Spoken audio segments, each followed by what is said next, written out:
صلاة فجر في مكة. صباح اليوم الثاني.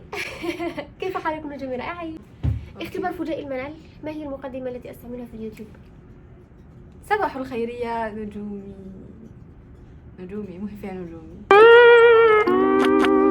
لن أخذكم معنا في المغامرة. لا تنسوا تعملوا سبسكرايب وتفعلوا الجرس وكومنتس تقولوا لنا رأيكم في هذا الفيديو وفي كامل الرحلة، وربي يرزقكم إن شاء الله إن شاء الله بالقدوم لهذا المكان المقدس.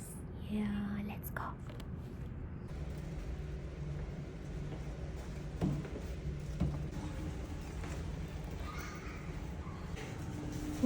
أول صلاة فجر في مكة.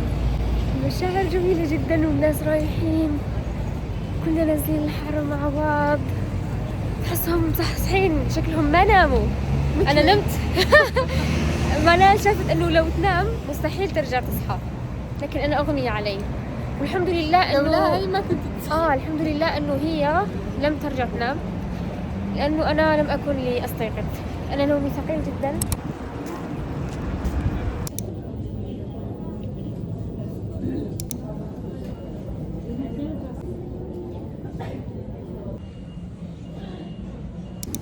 أخوي فان ندخلوا سوبر ماركت. 14 ريال. هذا 14 ريال.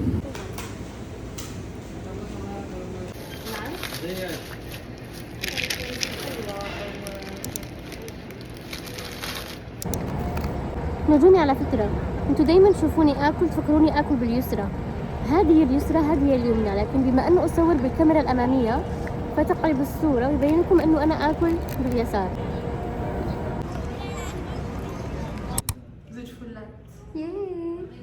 في انتظار المصعد.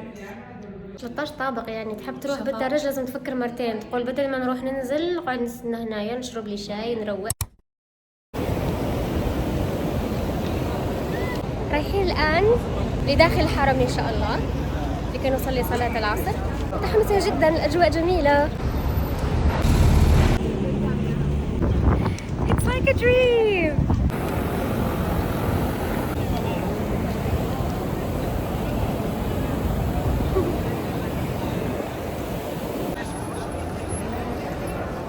البارحة عملنا العمرة في الليل، وهذه أول مرة نشوف الكعبة في ضوء النهار.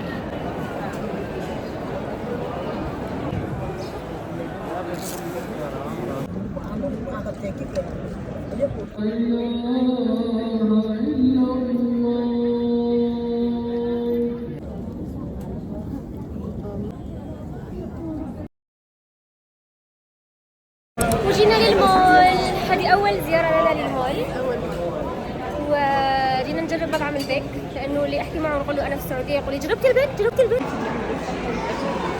حققنا حلم الجماهير، لكن شايفين إنه ما شاء الله في دور كبير، فشكله كل حد ياكل عنده. نجومي أعتذر، لكن مع كل احتراماتي أنا لن أنتظر لمدة ساعة لأحصل على ساندويتش ونهي في 5 دقائق. لو أقول لكم ماذا طلبت لن تنصدموا، لأنه تعرفونني. كبسة طبعا. مليحة بزاف إيبيسي، فيها بهارات بزاف. جود. قالوا لنا أنه نأخذ من ماء زمزم ونشرب حتى تنتفخ المعدة، بحيث نشعر أنه مش قادرين نشرب أكثر، فهذا الشيء راح يشفي من الأمراض أو أي أعراض أخرى نفسية روحانية جسدية الإنسان ترتاح منها إن شاء الله. فرح ناخذه من هنا، هذا ماء زمزم نشرب. سأملأ هذه القارورة، اسمها التعضيلة ولا التعضل ولا في عندها اسم، سأبحث عنه وأعطيكم معلومة كاملة. الآن سنملأه وسنأخذه معنا للفندق لكي يقضي معنا الليلة. حين ملأنا الآن طالعين من الحرم. كانت جلسة عند الكعبة، صدقوني شوفوا سبحان الله، في أشخاص لا في تواصل لنا معهم، لا عم نحكي حاليا، لا في جدا أخذ ورد، لكن سبحان الله هذيك اللحظة الله سبحانه وتعالى يلهمك بأسماء تدعي لها من قلبك ويلهمك شو تدعي لهم، فالله يتقبل إن شاء الله. شفتوا المنظر اللي أستيقظ عليه كل صباح؟ الحمد لله، أتمناه لكم جميعا. الله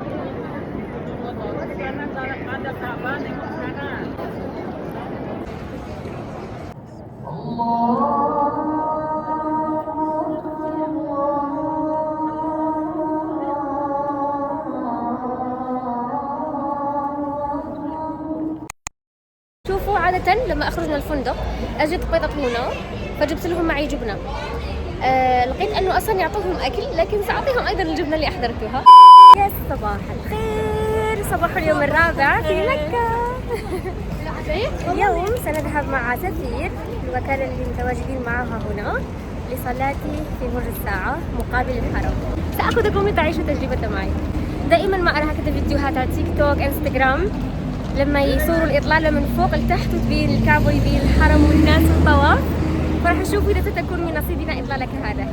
شوفوا الأوتفيت، حبينا ولا ما حبينا؟ حبينا صح؟ عملوا سبسكرايب. أنا مليحة لما ندخلوا لهذاك.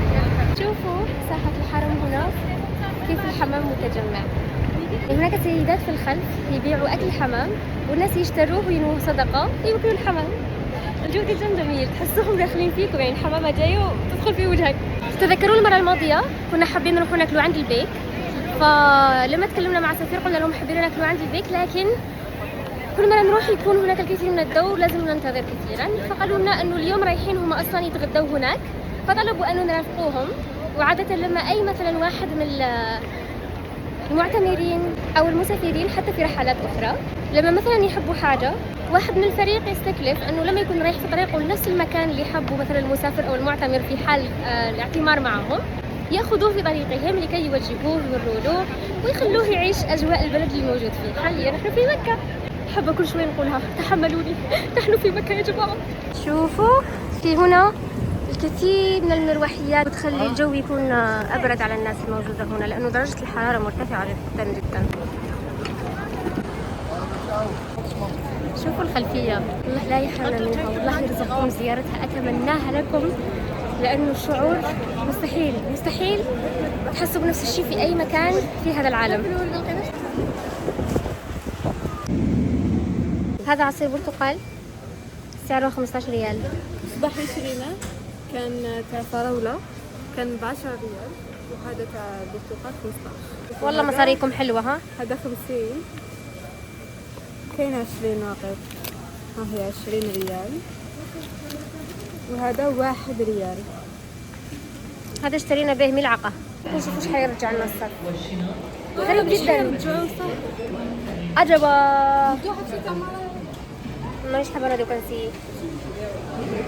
منال تحب الاستهلاك، تنطلي عليها الحيل التسويقية. مكتوب عليها 15 95 لكن لم يعطينا أي فكة، ما رجعناش الصرف. هل ضحك علي أم أنه فعلا هيك؟ رايحين الآن للمصلى.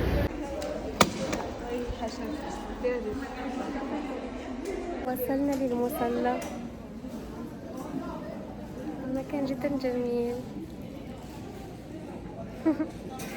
شوفوا دايما فوق الأبواب في آيات قرآنية، ما شاء الله.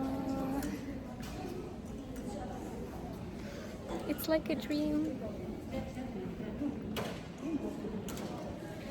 جاهزين تشوفوا الإطلالة؟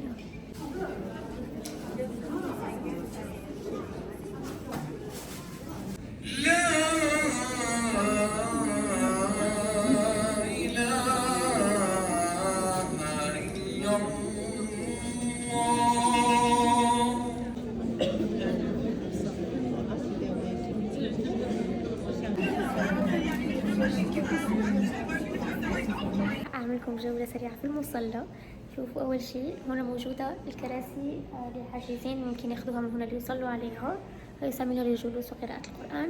هذه كلها مساحات لوضع النعال والأحذية. شوفوا جمال الممر، ما شاء الله. لو تلاحظون هنا مكتوب وقف لله تعالى، يعني اللي حاب مثلا ياخذ كرسي ويتبرع ويضعه هنا تكون صدقة جارية عليه، يمكنكم أن تشتروا كرسي من الخارج وتتبرعوا به هنا كوقف للحرم. في أكثر من باب المصلى، أول واحد هناك على جنب، ثاني واحد من هنا، ثالث واحد. في كل مكان مكتوب آيات قرآنية بهذا الشكل، سواء فوق الأبواب أو على طول الممر.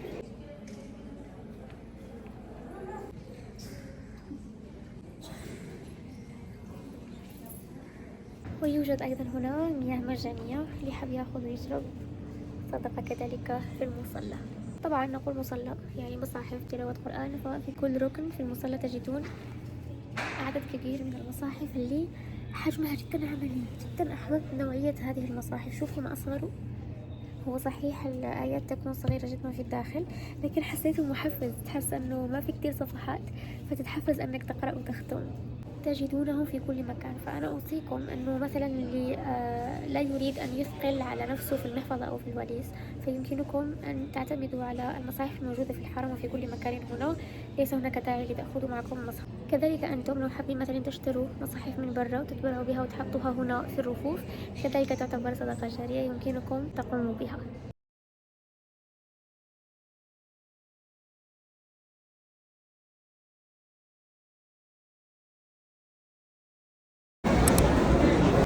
جمبري كريسبي.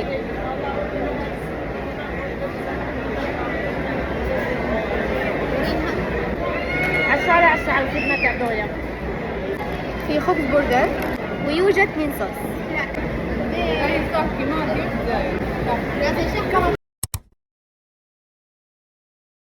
لحظة التحرير لما طلعتي هيك شفتوا انه سقط النظام.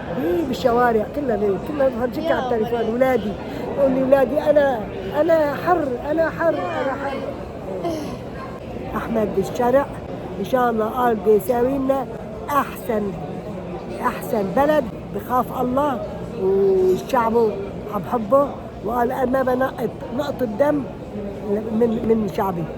هي بتكفي، هالكلمه قالها بتكفي. ممتاز جدا جدا. هلا ما شفناه ولا شفنا جيش الحر كله يعني سياراته مخيمه.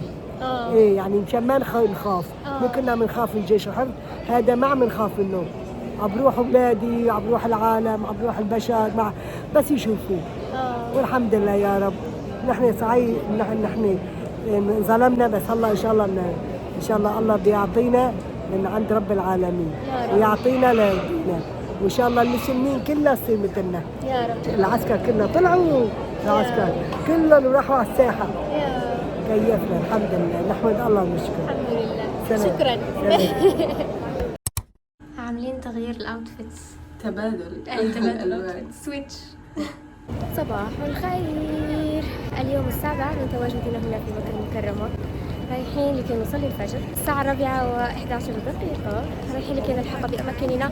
عل وعسى نجد مكان قريب من الصحن أو مطل على صحن الطواف. المهم أقرب شيء إلى الكعبة. لم نأكل شيء. نريد أن نشرب ماء زمزم على معدة فارغة بنية الشفاء، لأنه منال كما ترى مريضة وأنا معدتي في حالة سيئة. أبديت نجومي. الآن الساعة 7:15 والتحقنا بالحافلة لكي نذهب للمزار. سوف نزور اليوم. أنا أعرف بلبلي غافرة. تحكين حديث رايحين نعمل شوي فعاليات. البارحة في وحدة تركية أعطتنا تمر. رايحين نستفتح به اليوم لأنه لم نأكل شيء. رحنا صلينا الفجر، شربنا ماء زمزم.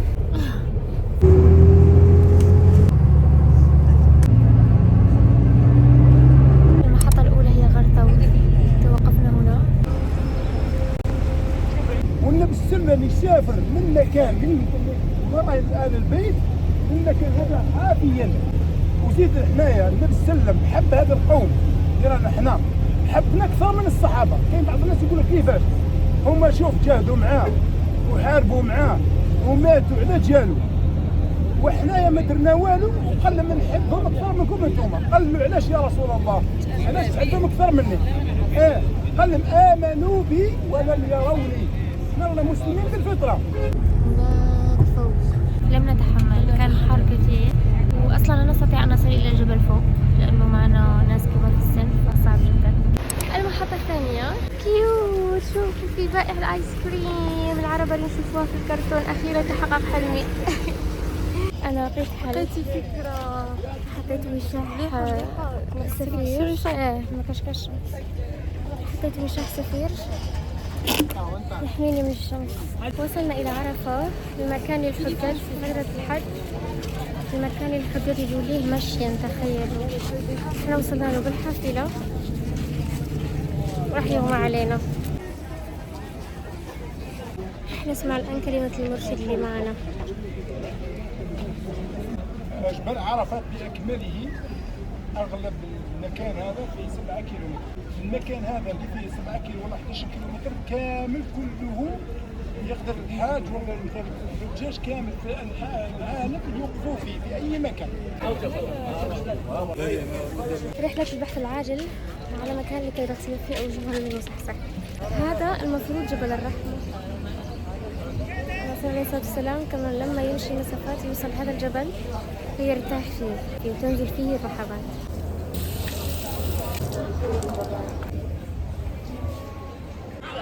منال انضمت للحلة. أفضل رفيقة للسفر للهملات كذا. وصلنا إلى الجبل اللي فيه غار حراء. تخيلوا هنا كان الرسول عليه الصلاة والسلام.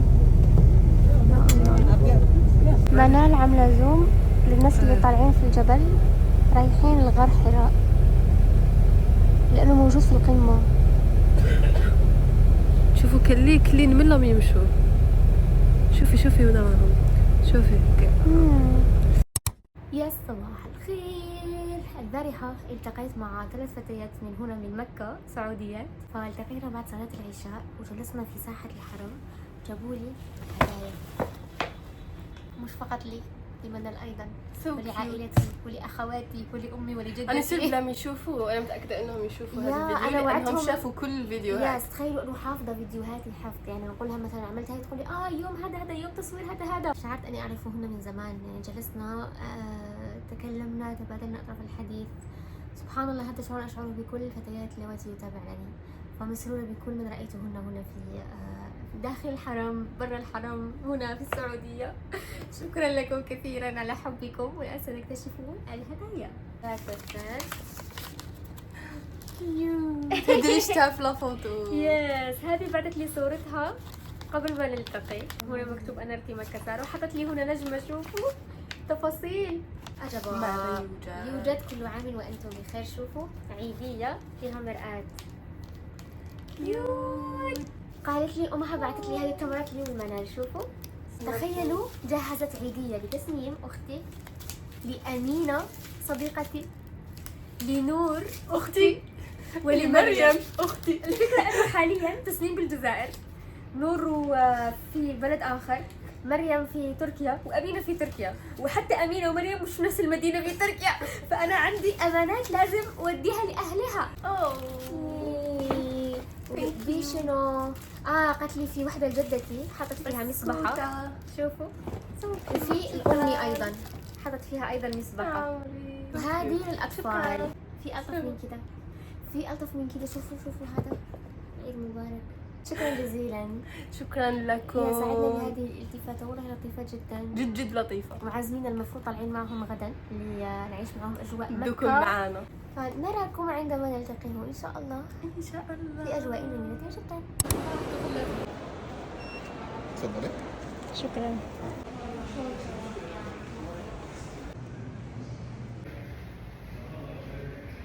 مستحيل المكان كان جميل. بسم الله الرحمن الرحيم. اقرأ باسم ربك الذي خلق. بعد 3 أيام انطلقا شمالا إلى المدينة المنورة. بداية بدار أبي بكر رضي الله عنه مرورا بخيمة أم معبد إلى مسجد قباء المدينة المنورة. ننتقل إلى عصر النبوة الذهبي عبر رحلة مباركة. مسجد قباء هو بناء المسجد النبوي الشريف. غزوة أحد في أسفل هذا الجبل العظيم. أحد يحبنا ونحبه. وهنا بيت أبي بكر الصديق رضي الله عنه. دائما ما بعد العشاء نجلس قليلا في الحرم، نقرأ قرآن، نتدبر، ندعو، وبعدها نعود إلى الفندق. اليوم لأول مرة أخيرا قررنا أن نجرب مكان يكون هادئ جل معصوب. نجرب فيه شيء جديد اسمه معصوب. يس، اخترنا هذه اللي اسمها معصوب. العامل أثنى عليها كثيرا، شكرها بتزيدها، قال انه جدا لذيذة، فيها مكسرات وجبن جبنة. والله شكله جبن هذا. يلا السعوديين ايش هو المعصوب بعد اذنكم؟ اعتقد بان هذا جبن. نصور فيديو كاميرا. سوف نجربها الآن. أنا أرى أنه فيها جبنة، فيها كاجو، فيها عسل، فيها اللي هو السانوج هذا اللي يشبه السمسم لكن لونه أسود، خبز وزبيب. وصلت المشروبات. طول اليوم أنا مشتهية شوكولاتة باردة، سأتذوقها ونرى إذا كانت مثل في مخيلتي. شوفوا جبتها لي افضل بلاصه تكون فيها فيو. والله بنينه ثاني باسكو. بسم الله. بسم الله. بنين نسيت أهم مكون، موز. بنين زبل. بنين بزاف. كنا دايرين كيف تاع زمزم البارح شحال من نهار احنا دايرينها. دوكا فاينلي شتي مشروب شوكولاتة عادي، ما هذا الواو. داخل طالعة عزيمة مع متابعاتي الأكيد. أصوات غريبة، نحن تحت النفق. ايش اقول؟ تقولي احنا رايحين فين؟ رايحين ان شاء الله مش شقيق جديد. شو رح نعمل هناك؟ حنفلا. حنصيع. ان شاء الله الصياعة المكاوية. ايوه الصياعة المكوية. وفي نقطة مهمة جدا عند المكرويين انهم يحترموا المواعيد بشكل رهيب. جدا جدا ما شاء الله. انا رايحين نلتقي ببقية البنات لانه مش فقط صفا معنا. هناك مفاجأتان اخريتان سنعرفكما عليهما عندما نصل. قول لهم يعملوا سبسكرايب. لايك سبسكرايب. لا نوصيكم بس احنا التقينا كثير. والله احنا كثير صراحة. نلتقي سعيدين بعدين لما نشوف بقية البنات. بإذن الله. وصلنا لمكان العزيمة. نوريكم القعدة اللي جهزوها البنات. عملوا لنا بيكنيك. شوفوا المكان وأجمله.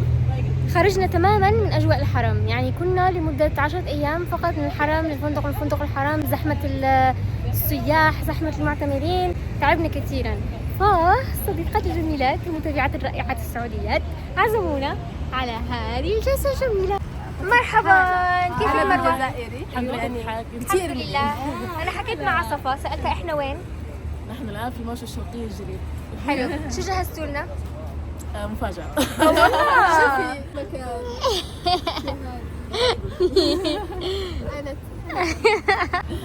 اجا الأكل وجا صاحب الأكل.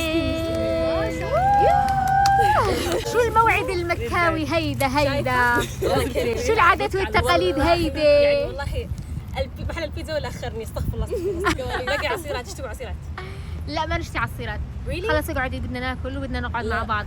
لا. ضيعتي 10 دقائق ما نعم، على هذا عم يروح من الوقت اللي بدنا نقعد مع بعض. مويه.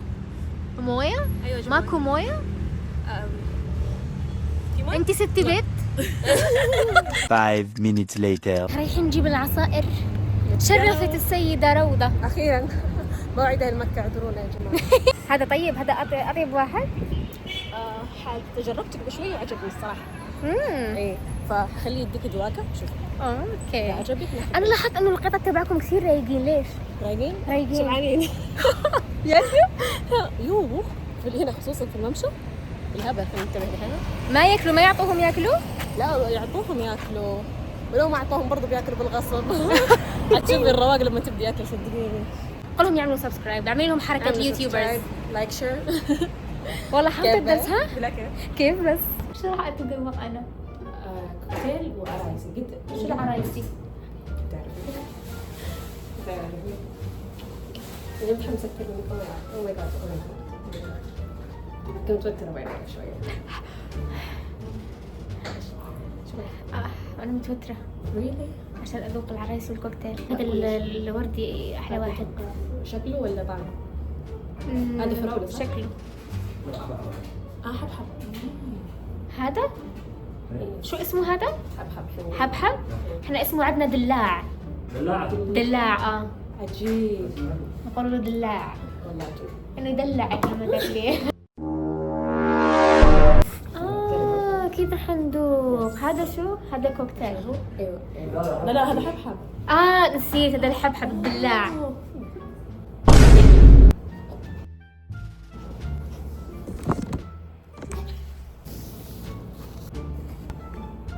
هذا ايش مانجا؟ ذوقه كثير غريب سبحان الله. تحسي هيك دلاع مرحي. كيف يعني؟ ما هو دلاع مرحي اصلا. مرحي يعني معصوم. طبيعي 100%. هذا ما فيه سكر؟ ضفت عليه سكر؟ شوية بس. والله جدا طيب. ها شوبين عجبك؟ تمام. ناخذ لك حبحاش. اللي بعده؟ العرايسي هذا اهم شيء تذوقين بالنسبه لي. هذا العرايسي؟ أيوة. شو هو العرايسي؟ شو هي فاكهة العرايسي؟ اي ما هي فاكهه. شكرا.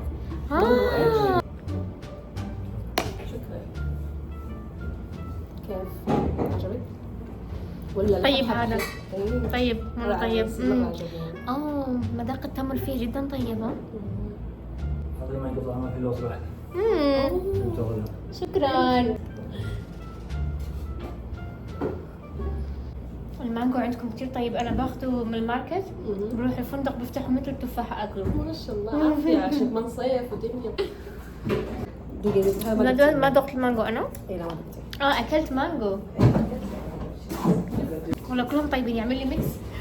انا باخذ عرايسي عجبني. انا والله كمان باخذ. حسيته صحي. انا حسيته لذيذ. في تمر في عسل ولا ما في عسل؟ ما في عسل. لا. عازل عليها ضروري ما في مشكله. والله عجيب. دلع. واي وي لاف ات. وي ادور. سمعتي صارت كلها عصائر. كيف راح اكل؟ الله يستر. اذا قصدك هذه الدواكات شبعتك الله يستر. قولي لهم من هذا المحل موجود. بلكي بدهم يجربوا الميزه. ممشى الشوقية. على ممشى الشوقية. شو اسمه ممشى؟ ممشى الشوقية. الشوقية. احنا في ممشى الشوقية الجديد. يس. وهذا المحل وين مكانه؟ ايش اسم المحل هنا؟ كاسة طازج. الكاسة طازج. والله طازج فعلا. ها والله طيب. للأمانة طازج فعلا. هذا رقمه. والله لو جيتوا لازم تجربوها. كله طبيعي طبيعي. من هون ياخذوا بيسوي فيه العصير يعطينا نجرب. صح؟ يس.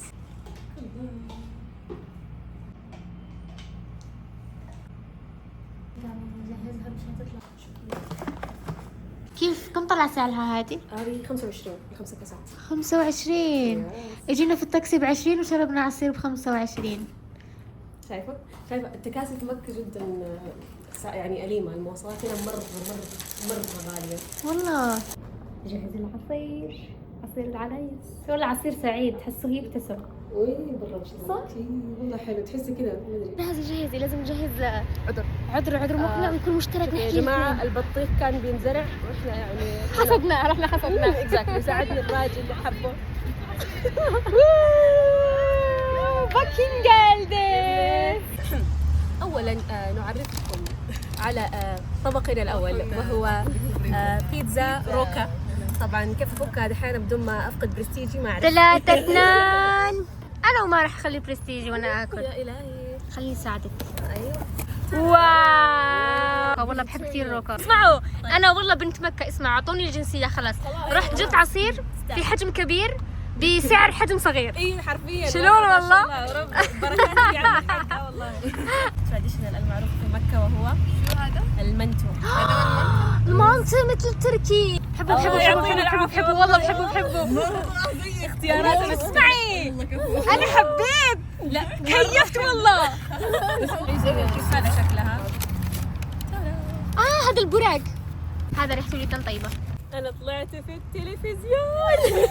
شفتني؟ انا كنت هايل. سنتذوق الان سيدتي وسادتي بيتزا الروكا. خادين من كل ثقافة شوي وعاملين اكلات طيبة. هذه ميزة مكة انه عشان مكة من كثر ما انه فيها اختلاف اعراق ما شاء الله فخلاص ناخذ من كل الأعراق. تلاقي حاجات مرة كذا. تلاقي اكل بخاري واكل ايوه. بس الجزائر ممكن واو لازم اجرب ان شاء الله. تفضل اكثر شيء. تفضل جاهزي ثقيل. طيب اشرحي لنا اللعبة. طريقتها سهلة. لها عدة طرق. ايوه عندها كذا طريقة. احد الطرق انه احنا كل واحد فينا يكون عنده بطاقة قدامه. تمام. طيب اوكي كذا.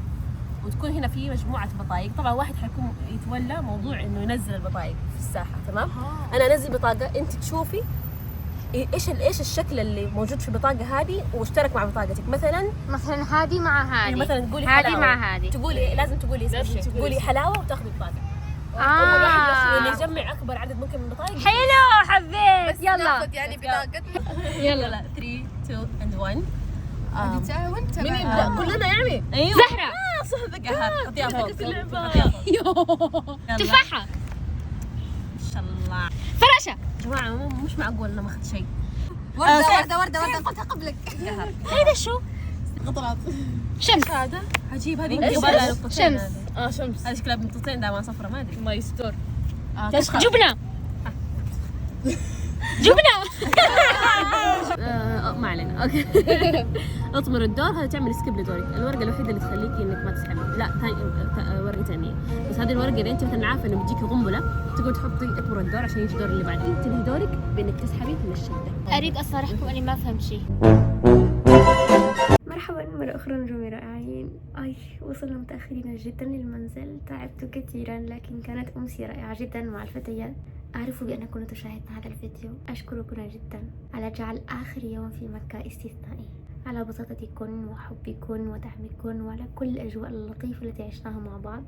أقسم بالله حسيت حالي أعرفهم من زمان. الحمد لله على شغفي الذي يجمعني دائما بأناس طيبين معرفتهم كنوز والله. لكل من التقيتهم في مكة ولكل من تواصل معي لكي يلتقيني ولم تسمح لنا الفرصة بسبب ضيق الوقت، لكل من عزمني، لكل من ضايفني، لكل من أهداني، مكانكم في القلب والله. يعني في كل مرة أنشر محتوى وأستمر ألتقيكم بعدها أكون ممتنة جدا على استمرارية تلك التي كانت بتيسير من الله تعالى فرصة لقائنا وسبب لقائنا وسبب تعارفنا. نجومي رائعين، بهذا الشكل نكون قد وصلنا لنهاية هذا الفيديو. أتمنى أنكم استمتعتم بالأجواء معي في مكة. حاولت أن أشارككم القليل من كل شيء. أتمنى أنكم عشتم معي الأجواء وشعرتم بها وبدفئها كذلك. هل تعرفون أنه لم يبقى الكثير على 300,000 متابع؟ لذلك اشتركوا في القناة لكي يكبر فضاؤنا أكثر ويزيد عدد نجومنا. أراكم في الفيديو القادم، وإلى ذلك الحين اهتموا بأنفسكم كثيرا. أحبكم بعدد النجوم. باي.